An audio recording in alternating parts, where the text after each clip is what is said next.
안녕하세요. 김성겸 목사입니다. 산돌 성경 읽기에 오신 여러분 환영합니다. 오늘은 욥기 16장에서 18장까지의 내용 살펴보도록 하겠습니다. 욥기 16장은 엘리바스의 비판에 대한 욥의 대응입니다. 고통받는 심정을 조금이라도 만나지 못하고 그저 회개하라고 훈계만 하는 친구들에게 욥은 2절에서 이렇게 말을 합니다. 너희는 다 재난을 주는 위로자들이로구나. 위로를 하러 왔다고는 하는데 욥에게 재난만, 고통만 주고 있다는 거죠. 7절 이하에 보면 하나님이 어떻게 욥을 치셨는지 욥 자신이 이렇게 묘사를 하고 있습니다. 11절 하나님이 나를 악인에게 넘기시며 행악자의 손에 던지셨구나. 욥은 하나님이 치신 악인이 아니라 하나님이 악인의 손에 넘기신 의인인 것입니다. 이런 극악한 상황에서도 욥은 이렇게 고백을 합니다. 17절 그러나 내 손에는 포학이 없고 나의 기도는 정결하니라. 이 모습에서 우리는 부당하게 십자가 고난을 받으시면서도 손으로 폭력을 휘두르지 않으시고 죄인들을 용서하시는 기도를 올리신 예수님이 생각납니다. 당시 욥 자신은 미처 깨닫지 못했겠지만 그의 고난은 장차 예수님의 십자가를 예표하는 의인의 고난이었습니다. 그리고 오늘날 예수 안에서 의롭다함을 얻은 성도가 부당하게 또는 알 수 없는 이유로 받는 고난은 예수님의 십자가 고난 안에 이미 다 녹아졌습니다. 그러므로 고난 중에 괴롭지만 우리는 예수님 안에서 소망을 발견합니다. 19절 지금 나의 증인이 하늘에 계시고 나의 중보자가 높은 데 계시니라. 부활하셔서 승천하여 하늘 보좌에 앉으신 예수 그리스도가 오늘 우리의 중보자이십니다.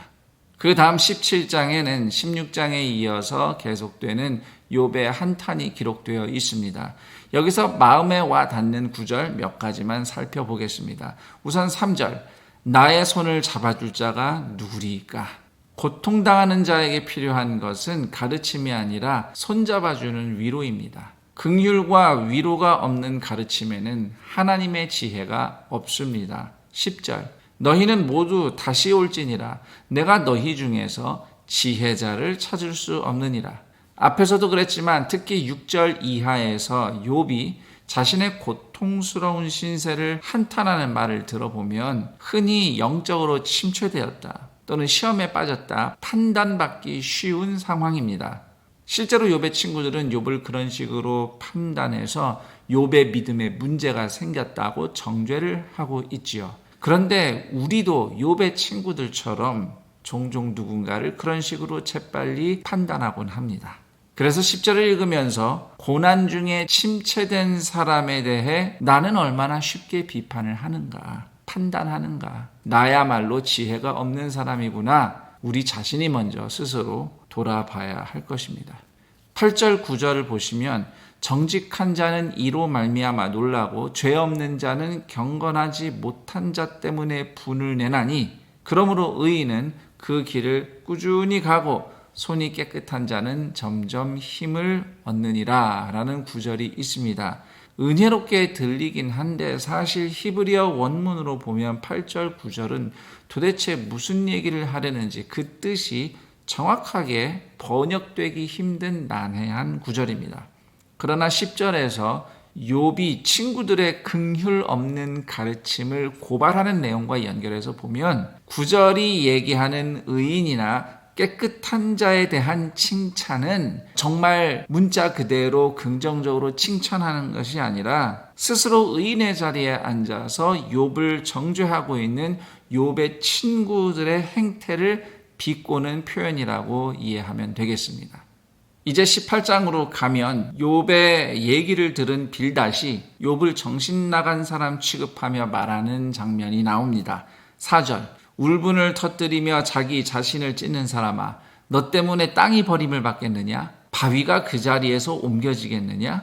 한마디로 이런 말이죠. 실성한 친구야 네가 그런다고 세상이 다르게 돌아가겠느냐? 왜 빌닷이 이런 식으로 말을 하냐면요. 욥이 보응의 원리라는 상식을 도무지 이해하지 못하고 계속 의인이 고난받는다고 말하기 때문이에요. 분명 성경은 의인을 위한 하나님의 상급과 악인을 향한 하나님의 심판을 약속하고 있습니다. 하지만 적지 않은 경우 그 보응은 종말론적이에요.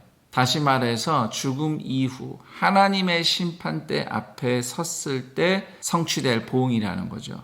또는 심지어 예수님이 재림하실 때 있을 최후의 심판 때 이루어질 보응입니다.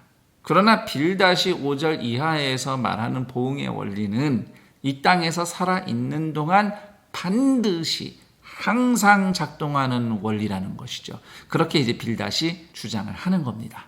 그 원리에 의하면 지금 이 땅에서 비참하게 고통받는 사람들, 그런 사람들은 하나님에 의해서 보응을 받은 사람들이에요. 그러니까 뭔가 잘못한 게 있다, 뭔가 죄가 있을 거다, 하다못해 부모의 죄가 있을 거다, 이렇게 생각하는 거죠.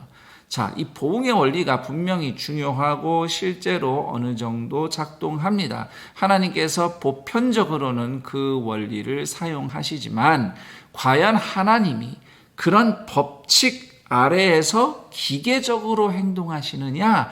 그렇게 말할 수는 없다는 거죠. 왜냐하면 두 가지 이유예요. 우선 첫 번째, 하나님은 그 어떤 법칙보다 더 높으신 창조주이십니다. 그리고 두 번째로, 보응의 법칙보다 은혜를 베푸시겠다는 하나님의 자유와 의지가 훨씬 더 위대합니다. 그래서 의인이신 예수님이 십자가에 못 박히시는 비참함, 이 비참함은 그분이 뭘 잘못해서 보응을 받은 것이 아니라 죄인을 위해서 의인이 희생하는 사랑이었던 것이죠. 로마서 5장 7절 8절. 의인을 위하여 죽는 자가 쉽지 않고 선인을 위하여 용감히 죽는 자가 혹 있거니와, 우리가 아직 죄인 되었을 때에 그리스도께서 우리를 위하여 죽으심으로 하나님께서 우리에 대한 자기의 사랑을 확증하셨느니라. 여기까지 욥기 16장에서 18장까지의 내용 살펴봤습니다. 그럼 전 여기서 인사드리고 내일 그 다음 내용과 함께 여러분 다시 찾아뵙겠습니다. 감사합니다.